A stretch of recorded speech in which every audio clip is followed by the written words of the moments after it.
Good afternoon, everyone. Thank you all for joining us on our presentation today on advancing health equity through community health workers and peer providers, mounting evidence and policy recommendations. This presentation, along with its accompanying report, is the third in a series translating research funded by the Patient-Centered Outcomes Research Institute, or PCORI, into evidence-based policy recommendations. So my name is Denisse. I'm a policy analyst here at Families USA. I will be leading the introduction of the presentation, but will be joined by my colleague Emmett, who is also a policy analyst. And our guest speaker for today is Shah, who is the principal investigator of one of the studies that we will be delving deeper into later on.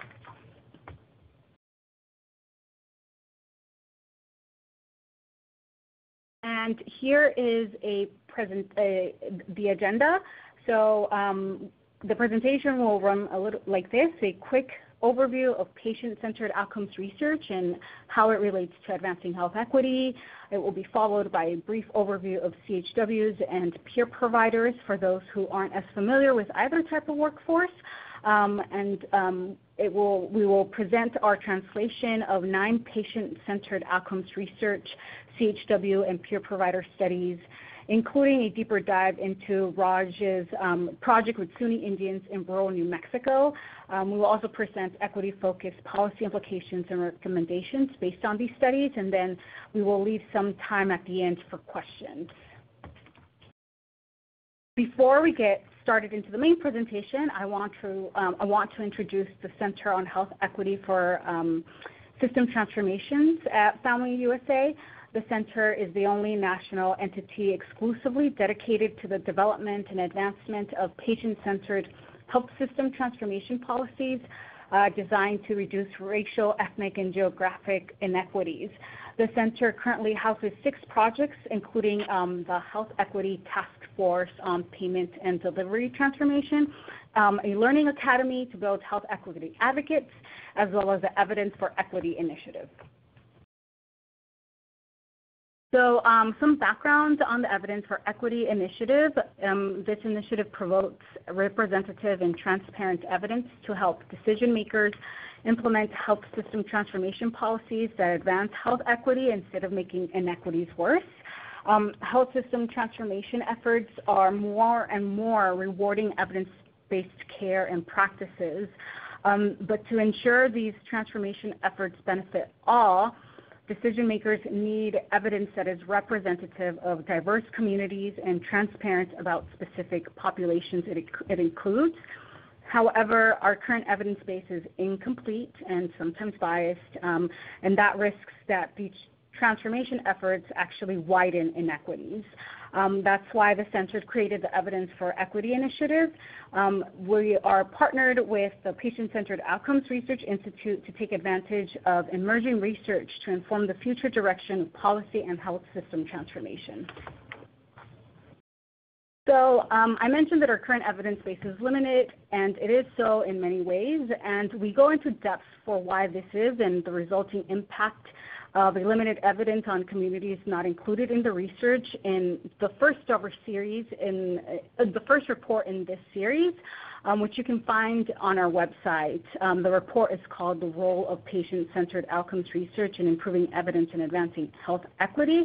But to name a few, historically, clinical and health system research has primarily relied on white young males and has excluded communities of color, women, children, people with multiple chronic conditions, and other populations. The healthcare system has then generalized the results of research and evidence, these incomplete results to apply to all.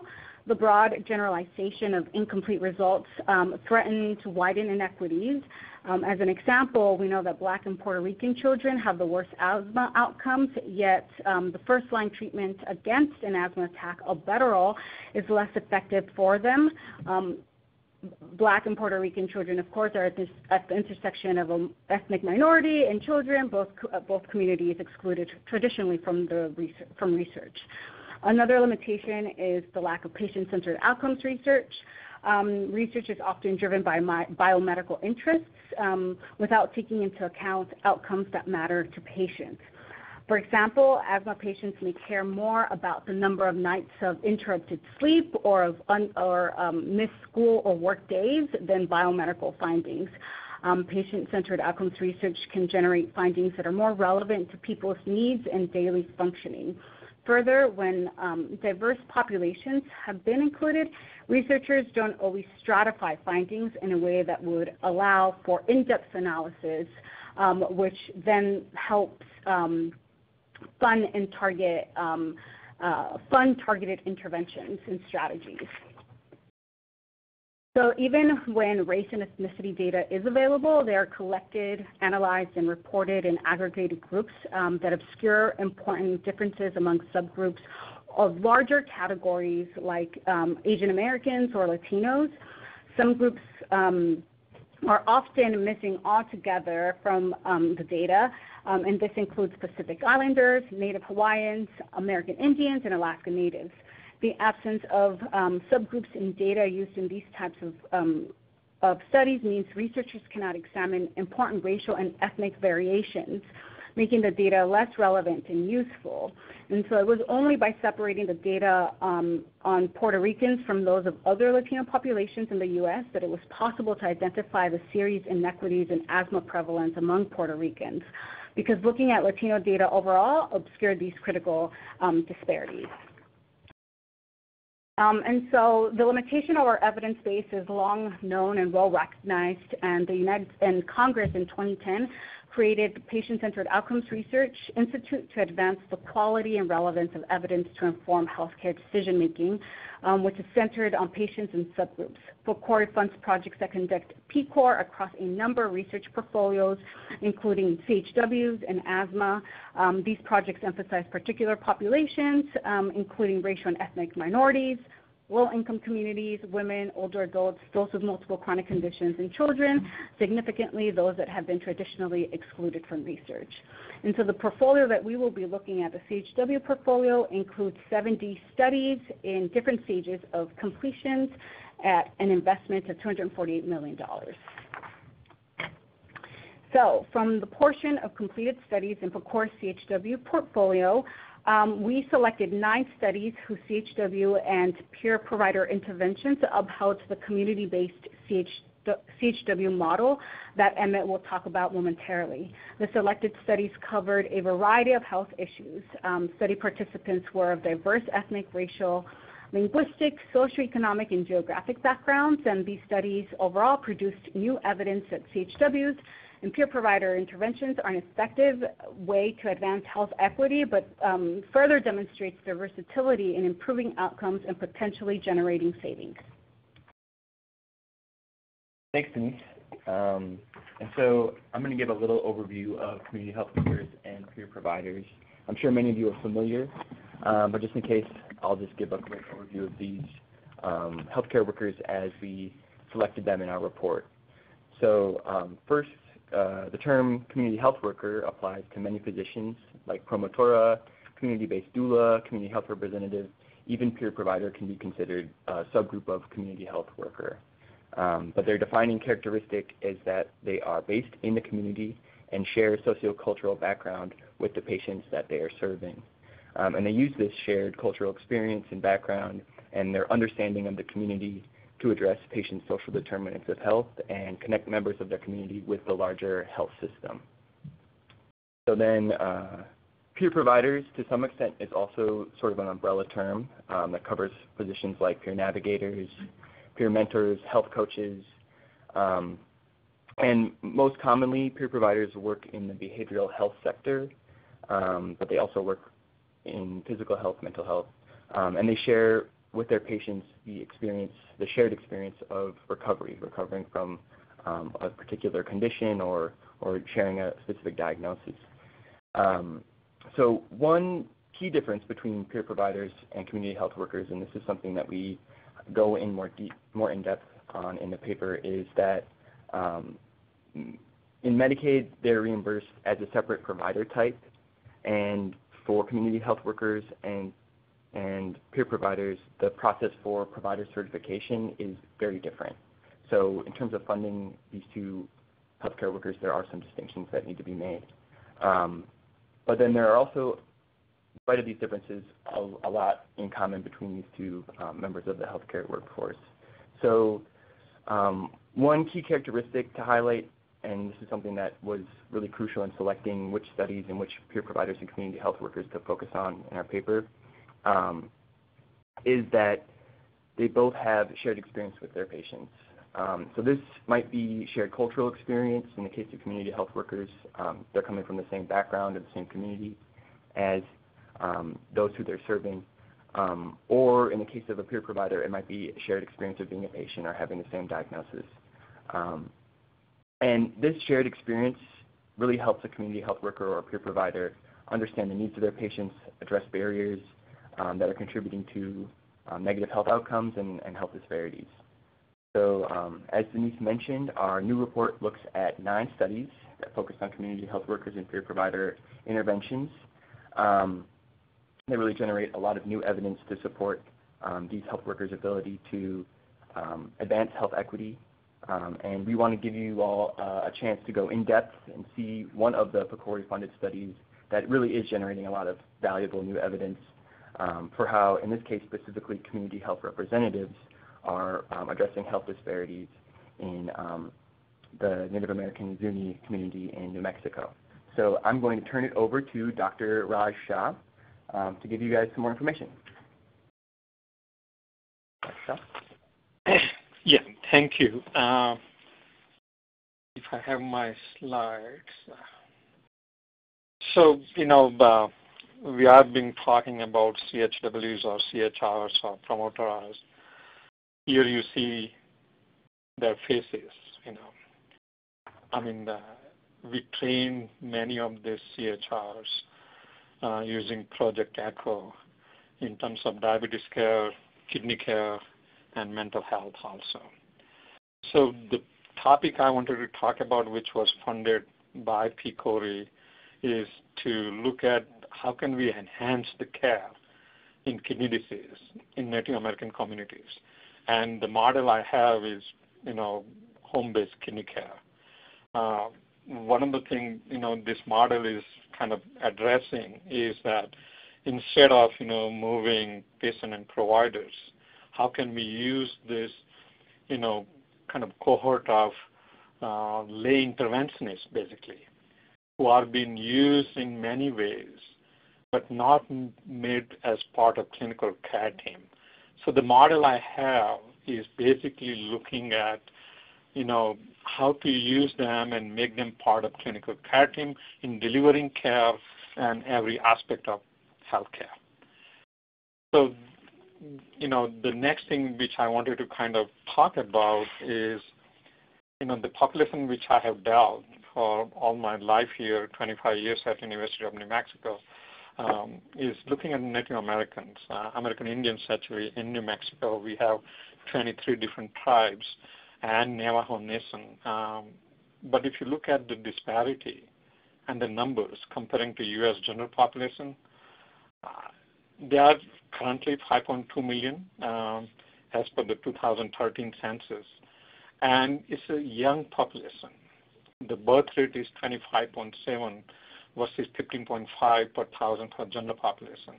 The median age is 28 years. They have high rate of everything you can think about in terms of chronic diseases to their life, the way they are poor and having the living conditions in their homes. These numbers really kind of should tell you something, that even though it's a small population in the U.S., there is a big disparity. Tuberculosis more than 750% compared to U.S. general population. Homicide, suicide. And then look at, safe and adequate water they don't have even, right? So looking at those disparity, initially when we were looking at home-based care, that came out because of we were having data to suggest that in Zuni, which is 150 miles from Albuquerque, small population of 11,000 people, where we saw ESRD, which is end-stage renal disease, 18 times more than U.S. population. And when we compare, that to other American Indians of like some strong heart study, where they looked at Native Americans of Cherokees in Oklahoma to Pimas in Phoenix to Sioux Indians in Dakotas and Alaska Natives, they were still 6 times more than other Native Americans. So it was a really troubling thing. So we went back and looked at the form of kidney disease. So kidney disease is something you have to understand.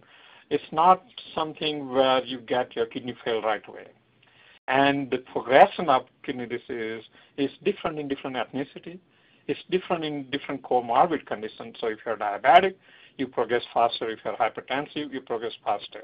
And so when we looked at CKD stages in Zuni, we found, many of those people were in early form of kidney disease. And so that gave us a chance to think about it, that 50% of kidney disease today is because of diabetes and 25% because of hypertension. So why can't we look at those aspects and see if we can help them controlling their diabetes, controlling their lifestyle, and controlling hypertension? Can that affect that, they don't get progress faster? Because Native Americans progress faster in terms of kidney disease.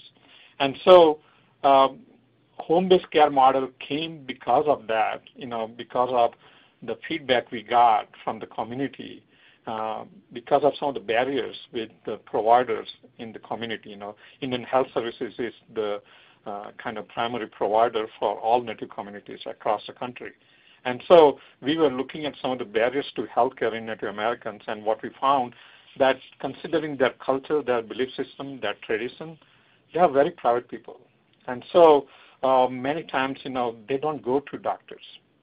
And so for me, then, came about that why can, if they are not coming to us, and the rural area of like Zuni Pueblo is like 3-mile radius, why can I go there? And so that was the starting point.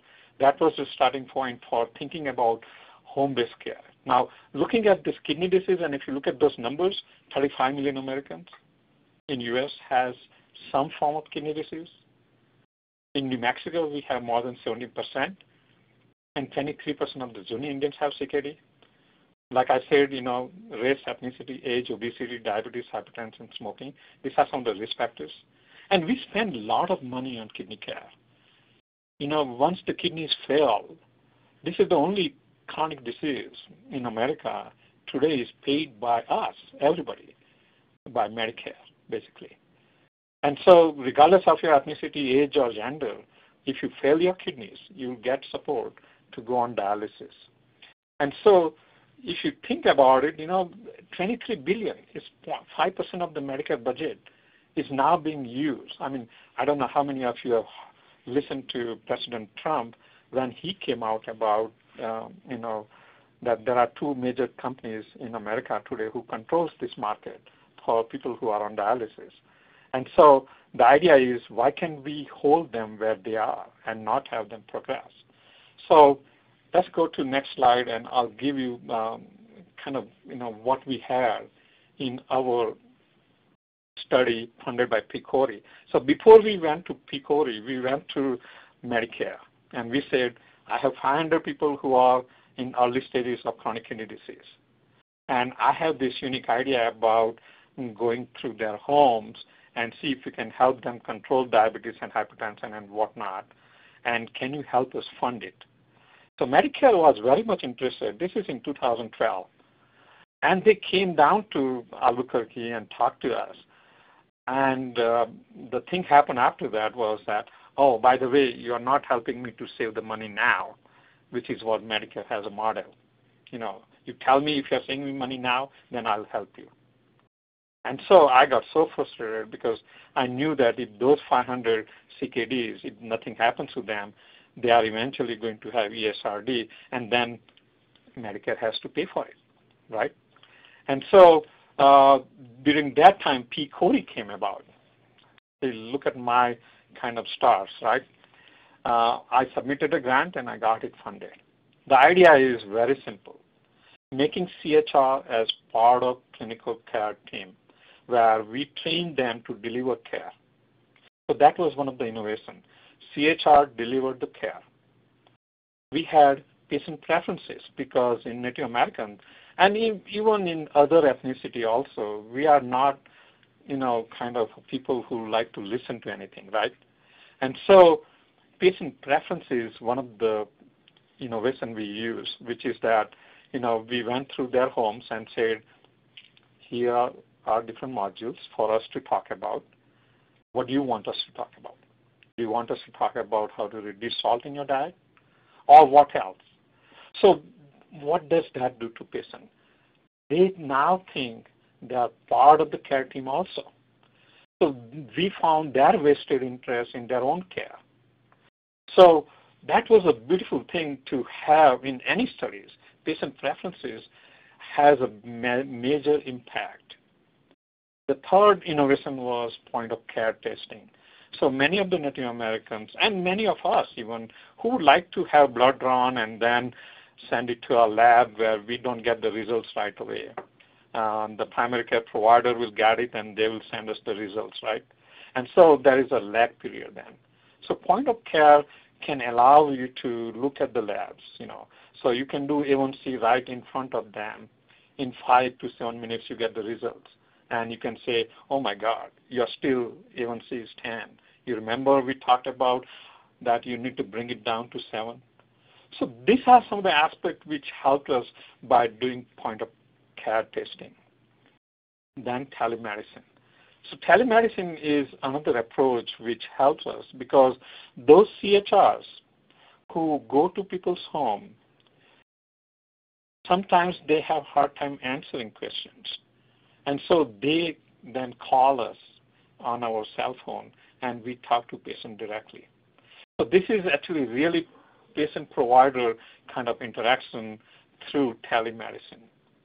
And that actually helps the patient think that they have some private doctor for them, basically. The last thing is text messaging. So we use motivational text messaging as a tool, which were sent every single day 2 to 3 messages, where they don't have to respond though. And PCORI was actually really nice enough to help us fund that aspect of text messaging where we paid each patient to receive the text messaging. Because, to allow on their cell phone with their limited, availability on their phone, we said, okay, we are going to pay you $10 per month to receive text. So these are text messaging which are like very simple. Did you eat together with your family today? How do you feel today? Did you walk out? And so these 5 things you see in the slide, which were part of the intervention. So this was a randomized clinical trial of educational intervention, basically, where we selected 2 groups. One got usual care, meaning we told them that you go to your doctor, which is at IHS, and we actually, the CHRs, helped them if they wanted to go to IHS doctor to go to that clinic.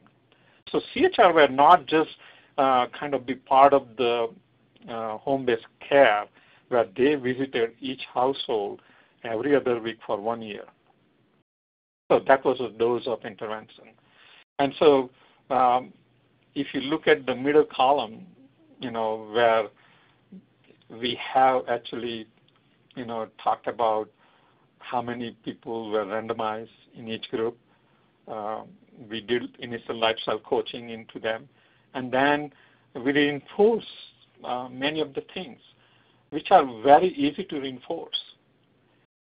Now looking at the primary outcome, which is very important to me actually, because I have used this primary outcome, which is patient activation, because we see in clinic every single day, that patients are in different stages. So this is a 13-item survey question which can classify people into different stages. So they can be in stage 1, 2, 3, or 4. And each stage represents their status. So stage 1 being like you tell them something that, oh, you have a diabetes. They are naysayers on everything. They don't care. For me, they are stupid, actually. Stage 2 is like over the hump, where you tell them something and say, yeah, but I don't have time. Stage 3 are really good people. You tell them something and they say, oh my God, what do I need to do? And so they start doing things. Only thing, they don't sustain it. And stage 4, which is the ultimate thing you want in every patient, which is that you tell them something, they'll start doing it, and they'll sustain it. So how can I move a person who is naive in stage 1 into stage 4? This study which I'm reporting here for today's webinar is because those CHRs who are from the community, who speak their language, who had a vision to have their own people, they went through those homes and talked about all this aspect and motivated those patients and moved patients at least 1.5 points. Actually, you see here 8.7 points. That's the total patient activation score. But in terms of moving stages, each patient moved at least more than 1.5 stage. So if somebody was in stage 1, become 2.5 stage. And so that is unbelievable, because with that, what we found in terms of clinical picture, that they got their BMI reduced by 1.1 kilogram per meter square. One of the markers for inflammation also got reduced. A1C by 0.7% got down. But the important thing in quality of life questionnaire which we administer, the mental score improved in people who got this 12-month intervention. So if you look at the home-based intervention, really improved participants' activation in their own health and healthcare. And it really helped to reduce the risk for CKD in this population. So based on this data, the next slide, where we went back to PCORI and said, well, this is a unique study done in one small community, and we have 23 communities like this here.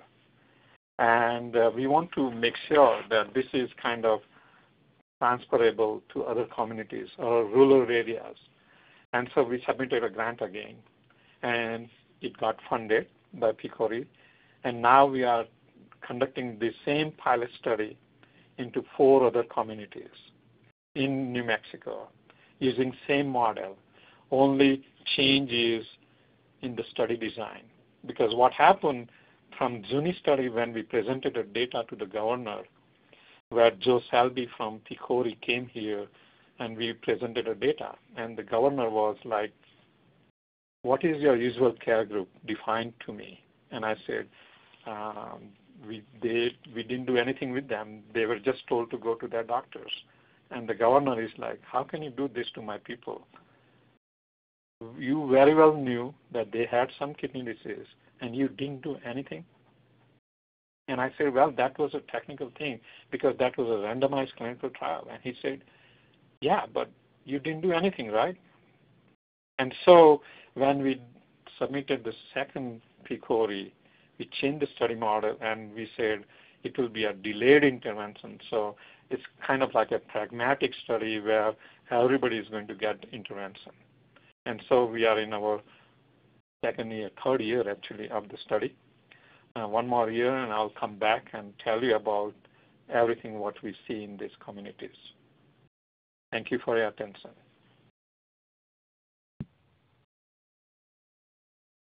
Thank you, Raj. And this study really it provides an example of like how one intervention really builds the evidence base, showing how community health workers, and in this case, community health representatives, are really effective for a particular population in improving their health outcomes and addressing some very serious disparities that they're experiencing. And that has some broad implications for policymakers, implications for payers, providers, healthcare stakeholders.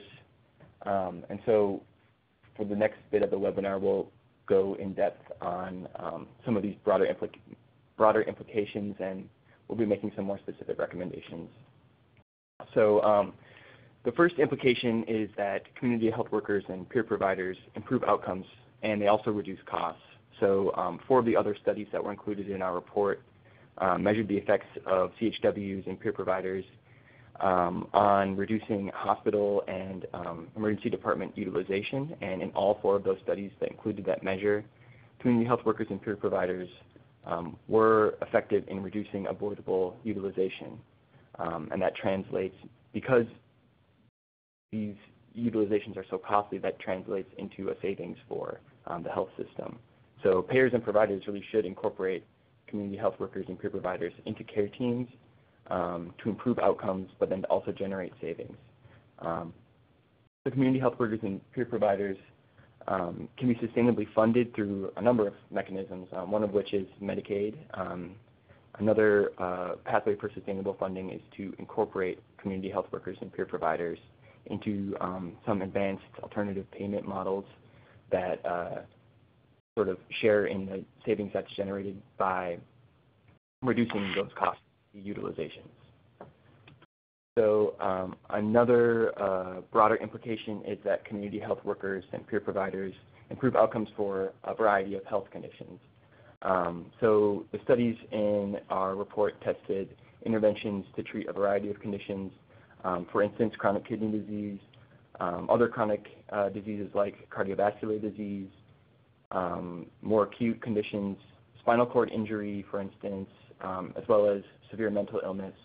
And community health workers and peer providers were shown to be effective in improving outcomes and treating a number of conditions, physical conditions, mental health conditions, as well as chronic conditions. And for chronic conditions, it's really important for patients to, as Raj said, engage with primary care to avoid the worsening of the symptoms, which in turn results in clearly worse health outcomes, but also costly emergency department utilization. So a third broader implication is that community health workers and peer providers address health inequities experienced by diverse communities. So as Denisse had mentioned, these studies cover diverse communities and patient populations, many of whom are experiencing disparities. And those interventions that were tested in these studies were proven effective among, for instance, Black patients, Latinx patients, American Indians, patients in rural settings like Appalachia or Native American reservations, patients with limited English proficiency, patients with lower income. And in these cases, the community health workers and the peer providers really sort of act as like trust brokers that connect their communities to the larger healthcare system. And this is especially important in areas like the Zuni Reservation or other rural areas, or even in the inner city where the safety net is shrinking and there's a shortage of providers and a need for someone to connect at-risk patients with the larger health system to get the care that they really need. So another broad implication is that community health workers and peer providers are effective in transitional care. So 2 studies that were included in our report first implemented peer provider interventions in inpatient settings and in the emergency department. And these peer providers, specifically these were peer mentors in one study and health coaches in another study, really helped patients to stay engaged with accessing primary care and engaged in their health care after they were transitioned, or after being discharged from the inpatient setting. So this really is evidence that shows that community health workers and peer providers should be implemented in an inpatient setting to help patients transition from that setting into the community and into another setting of care. So then our final larger implication is that research on CHWs and peer providers should be improved. There's always room for improvement to build the existing evidence base. So, I mean, unlike, or much like all other studies, these studies aren't without their limitations. For some of the studies, in some cases, the evidence generated was valuable but still limited. Other studies really served as examples of research done right, especially in terms of focusing on specific populations and identifying and addressing the health inequities that those populations experience.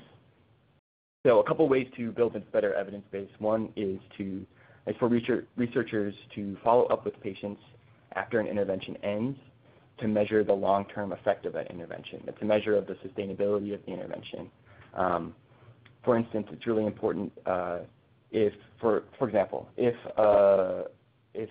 participants or patients are connected with a community health worker for a set amount of time, and eventually those interactions with that community health worker end or become less frequent, it's important to make sure that the improved outcomes that result from that interaction with the community health worker are sustained and continue even after. It just really shows the value of that intervention. The other real key important thing for building a better evidence base, as Denisse had mentioned before, is the ability to stratify data or to do subgroup analysis. And for that, it's really important that studies have a large enough sample size where they can stratify their data to ensure that it was effective for the subgroups of participants who are really experiencing the disparities. This is true specifically for studies that include like a really diverse field or a diverse sample of participants. So overall, this research really adds to the existing evidence base. It shows that community health workers and peer providers are really valuable. They're agents of change, really, in advancing health equity. And so they must be a top priority in inclusion into care teams, into healthcare systems, and the payment systems themselves must really fully and sustainably support these interventions and these really valuable agents of change in advancing health equity.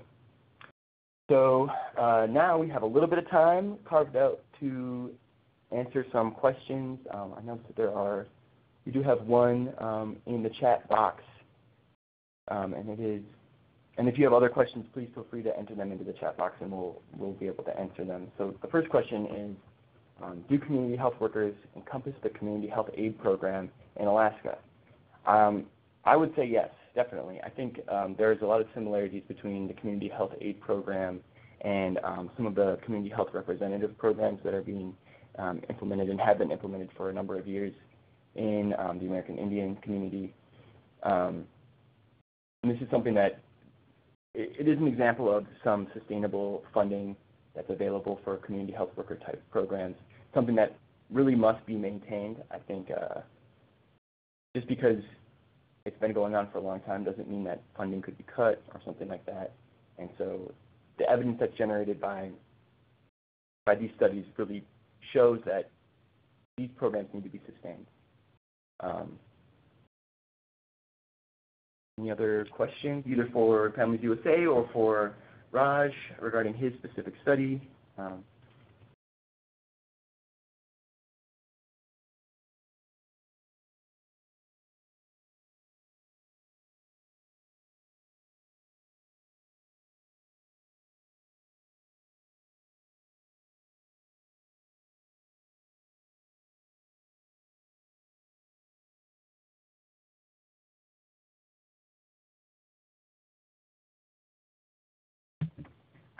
So will a recording of this webinar be available? Yes, we are recording this webinar, and we will send a follow-up email with the recording and the reports in the series.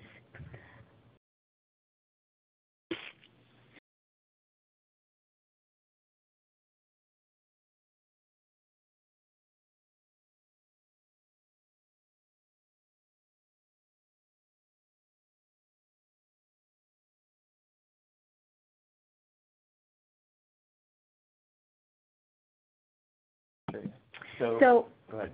One of the questions is, how are CHWs being funded through Medicaid? So I can try to answer that question. So Medicaid is a state-based program that's jointly funded by the states and by the federal government. So that means different states have very different Medicaid programs, different ways of financing community health workers, and currently only a few states really are are reimbursing community health workers for the services that they're providing. But the process is essentially for direct reimbursement, which is, in my opinion, a little bit more sustainable pathway for funding. Community health workers, well, for sustainable funding through Medicaid reimbursement, community health workers, they oftentimes go through a certification process, and this can be sort of a challenge and a barrier for some members of the community, but it can also ensure that the Medicaid program can directly reimburse. Other forms of Medicaid reimbursement for community health workers happen at the managed care level. So in this sense, a managed care organization would be the person who is directly financing or directly reimbursing the community health worker. That managed care organization, it sort of acts as like a pass-through entity that receives funding from the state's Medicaid program. And in our report, we provide a little bit more detail on some examples of states that are using Medicaid to sustainably fund community health workers. So can I add to that also? Yeah, please. So early in 2012, the governor in New Mexico actually allocated, millions of dollars for CHW program, where, if you are certified as CHW and if you are counseling, let's say, somebody for obesity, you can directly actually get reimbursed from Medicaid. And so that was a very good incentive for those CHWs, to work on their own and not to worry about, getting somewhere employment.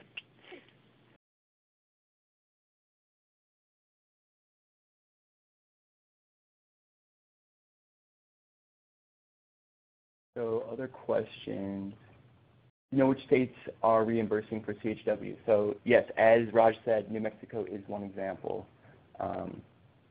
Another example is Minnesota, which does have a direct reimbursement pathway for community health workers. And in that case, there's a certification process. In most instances, in order for a state to begin reimbursing community health workers through Medicaid, they have to first submit a state plan amendment, which sort of changes, or maybe not necessarily changes, but codifies community health workers as a specific provider type for reimbursement. And I think one of the best examples for that is Minnesota. Another example, if I'm remembering correctly, is South Dakota as well. And Oregon is another, as one of our participants has noted, as does Indiana. That's right. And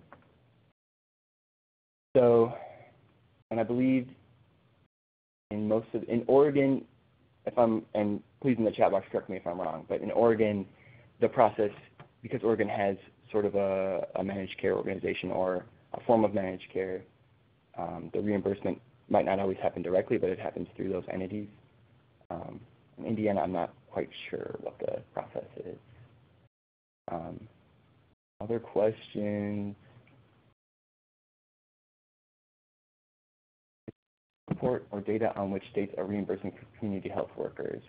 So we have a report, and I think we are actually, teaser, in the process of updating that report that outlines community health workers, or which states are reimbursing for community health workers. Has there been an evaluation component with these state programs co-created with a target community? Not that I know of, but I think that is definitely something that's important in terms of really understanding the value of both a community health worker intervention, making that intervention patient-centered, and in ensuring the sustainability and effectiveness of that intervention.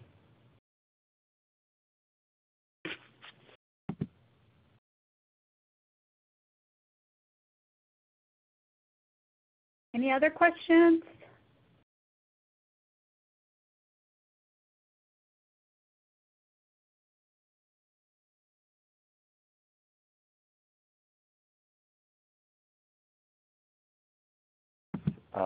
whether a link to the report is available, and there will be one provided at the end of the webinar.